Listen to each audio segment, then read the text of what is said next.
দেখ দি করছে কি কামটা। ভাই দেখেন দাঁত বলতে কিছু আছে, পুরো ভাতা ভাতা করে এলাইছে, তেনা পেছে এলাইছে ভাই। এমনি গাড়ি চালায় মানছে। একটা জিনিস বুঝি না আমরা, এই যে মানছে যে গাড়ি টুকটাক সমস্যা হইলে ঠিক করায় না, একবারে যখন চালাইতে চালাইতে বন্ধ হয়ে যায় তখন লয়ে আমগো কাছে যে ভাই ঠিক করেন কে। আগে টুকটাক যা সমস্যা হয় ঠিক করে আলা, তাইলেই তো গাড়িটা ঠিক মতন চলে। হেডেই ভাই কিছু আছে এই গাড়ির, দেন তো। এই যে বেয়ারিং গেছে গা, স্পকেট গেছে গা, চেনের রাবার গেছে গা, চেন গেছে গা, সামনের চেন স্পকেট গেছে গা, ওই যে নোয়া ক্ষয় হয়ে গেছে গা, কিচ্ছু নাই, ইঞ্জিনের মনে কিছু নাই। আচ্ছা তুই এক কাম কর, কি কি মাল লাগে এটা তুই আগে একটা লিস্ট কর, লিস্ট করে আমারে দে, তারপরে তুই লাগাইছ। হ্যাঁ হ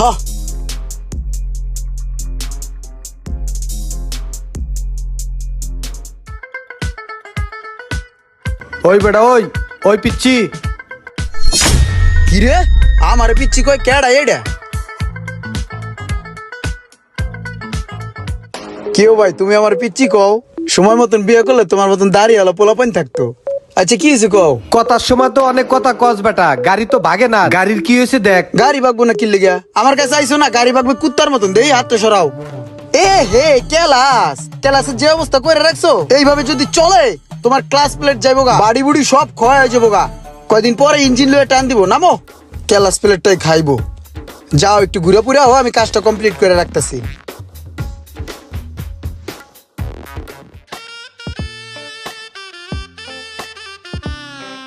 এই যে আপনার পুরান কেবিটা, এটা বাদ হালাই দিতে হইব। পুরানটা নষ্ট হয়ে গেছে, হালাই দিলাম ওটা, বুঝছেন?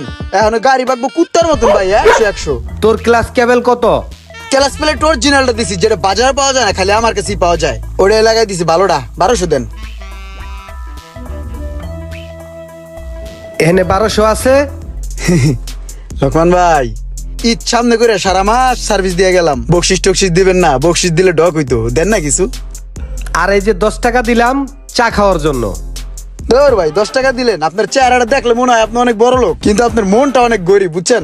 10 টাকা হয়, আমি তো চার লগে কলা খাই, বিস্কুট খাই। ঠিক আছে যান, যা হয়েছে চলবো।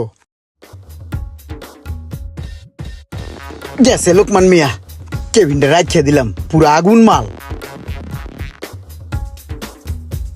অরিজিনাল মালটা।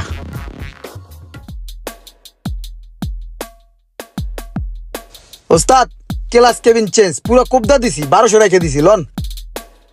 আর এটা আমার টাকা, এটা লন কে? এটা দিছি চা খাওয়ানোর লিগে, চা রাখছি। ঠিক আছে যা। এই গাড়িটা আমার অনেক শখের গাড়ি, অনেক কষ্ট করে কিনছি, এই ক্লাসটা নিয়ে অনেক ভুগতাছি আমি। এটা কি করবেন একটু করে দেন আপনি। বাবা তুমি একবার সঠিক জায়গায় আইছো, বুঝছো মামা? আমার কাছে ইন্দোর অরিজিনাল, যেটা গাড়ির পার্টস, যেটা জেনুইন পার্টস, ওর এক পিস মাল আমার কাছে আছে, যেটা আমি গাড়িতে খুলে রাখছি, বুঝছো মামা? ওই পার্টসটা আমি তোমার দিমু, গাড়ি চলবো পানির মতন। 3টা বছরের মধ্যে অন্তত গাড়ির ক্লাস নিয়ে গাড়ির কোনো জায়গায় হাত দেওয়া লাগবো না, এরকম অরিজিনাল মাল তোমার আমি লাগাই দিম। ঠিক আছে? আমার কাছে সেই লেভেলের একটা মাল আছে। এমনি যে বাজারে যে মালগুলো আছে অরিজিনাল করে বেচে, ওটা তো অরিজিনাল না, জাস্ট প্যাকেট করে বেচে। ঠিক আছে? আর আমার কাছে যেটা আছে ওটা রিকন্ডিশন ইন্দোর অরিজিনাল মাল, ওটা তোমার দিতাছি, দামটা একটু বেশি পড়বো। কি লেগে জানো? ওইটা দুনিয়ার ভিতরে এক পিসি আছে, ওটা ইমরানের কাছে। ঠিক আছে? আমি দিতেছি মালটা। ইয়া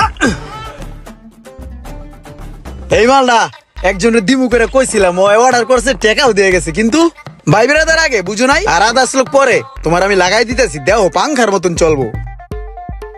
দেহি নামো তো, এখন টান্দা দেহ। তোমার আমি যে জিনিস লাগাই দিছি তুমি আমার স্মরণে রাখবা। ঠিক আছে? পাংখার মতন চলবো গাড়ি। এই তোমার পুরানটা বিল দাও মামা, 2200 দাও। ঠিক আছে মামা, নেক্সট কোনো সমস্যা হলে বাইরের কাছে আইবা, জেনুইন পাস দিমু। ঠিক আছে? ট্যাব বেশি নিমু, কিন্তু তোমার জেনুইন পাস দিমু। ওই মামা হাফ কেজি জিলাপি দাও তো। কিরে কি করস? জিলাপি কিনি। এই রোজার দিনে তুই জিলাপি কিনোস, রোজা রাখস নাই? হ্যাঁ রোজা। তুই যে এই যে দান্দা ফিকির করস, এই যে আকাম সাকাম করস, পুরান পাসপোর্টটা নতুন করে যে বেচছস, এটা কি তোর ওস্তাদে জানে না আমি জানামু? হ্যাঁ বেড়া, তুই জানালে কি হইবো? যা জানাগা যা। ওই বেড়া, ওস্তাদ কয় টাকা বেতন দেয়? 1500 টাকা সারা মাসে বেতন দেয়। এটা তো আমার গরম পানি ওরে।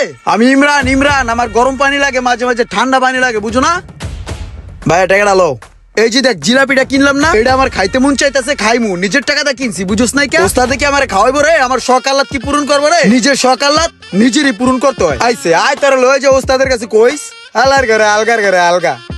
আয় তোরা লয়ে যাই, বিচার দিস ওস্তাদের কাছে। দেখতে দেখতে তো রমজান মাস শেষ হয়ে গেল, সারা মাস তো অনেক খাটনা খাটি করছস। আচ্ছা যাই হোক, কালকাতে গ্যারেজ বন্ধ, বাড়িতে যাবি না? ঠিক আছে, এলো তোর বেতন এইটা।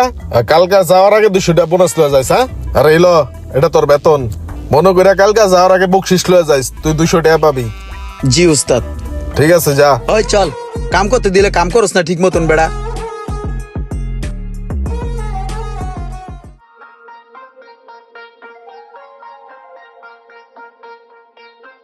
ওস্তাদ এই যে দোকানের চাবি। ঠিক আছে তাহলে তুই যা। হ্যাঁ, 7 দিন পরে আয়া পড়িস, আর তুই পারলে 2 দিন আগে আয়া পড়িস। হ্যাঁ ঠিক আছে ওস্তাদ। ওস্তাদ এই টাকাটা রাখেন। কে এটা? ওস্তাদ বিভিন্ন সময় বিভিন্ন মানুষের কাছ থেকে পুরান পাসপাতি বেচছি, ধান্দা বিক্রি করে এই টাকাগুলো জমাইছি। এটি রাখেন আপনার কাছে, লাগলে আমি পরে নিমুনে। ঠিক আছে তাইলে তাহলে বাড়ির তাই এটা আমার কাছ থেকে লয়ে যাইস। হ্যাঁ ওস্তাদ এটা কথা হইতাম, যদি দোকানের চাবিটা দিতেন তাহলে আমি দোকানে থাকতাম, দোকানে ঘুমাইতাম। দোকানে ঘুমাবি মানে? কে তুই দি বাড়িতে যাবি না? বাড়িতে যাম, বাড়িতে তো কেউ নাই, বাড়িতে যাই আমি কি করবো? চাইছিলাম যে দোকানের ভিতরে থাকতাম, ঘুরতাম ফিরতাম, এ নিয়ে থাকতাম, আমার কেউ নাই ওস্তাদ। ঈদের সময় ও এটা কোনো কথা কইলো? তোর কেউ নাই কে কইছে? আমি আছি না? আমি তোর বড় ভাইয়ের মতো না? তুই আমার লগে যাবি, আমার লগে আমার বাড়িতে ঈদ করবি। এই বেটা, সারা বছর এক লগে থাইকা তুই দোকানে থাকবি, আমি বাড়িতে যাবো মানে? আমার সাথে চল, একসাথে ঈদের নামাজ পড়ে একসাথে বাসায় গিয়ে সেমাই খামু, আর তারপর ঈদের ছুটিতে আমরা নানান দেশে ঘুরতে যাবো। চল, আমি মায়ের এখনই ফোন দিয়ে কইতাছি আয়। ওস্তাদ তাইলে ভালো হয়, আবার মনে করেন ঈদের 4 দিন পরে দোকান খুলে দাপাদাপ কাজ শুরু করলাম। ঠিক আছে চল। এই ঈদে আপনি আপনার আশেপাশের লোকজনের খবর নিয়েছেন তো? সবাই কমেন্ট করে জানিয়ে যাবেন, আর ভিডিওটি ভালো লাগলে অবশ্যই শেয়ার করে দিবেন প্লিজ।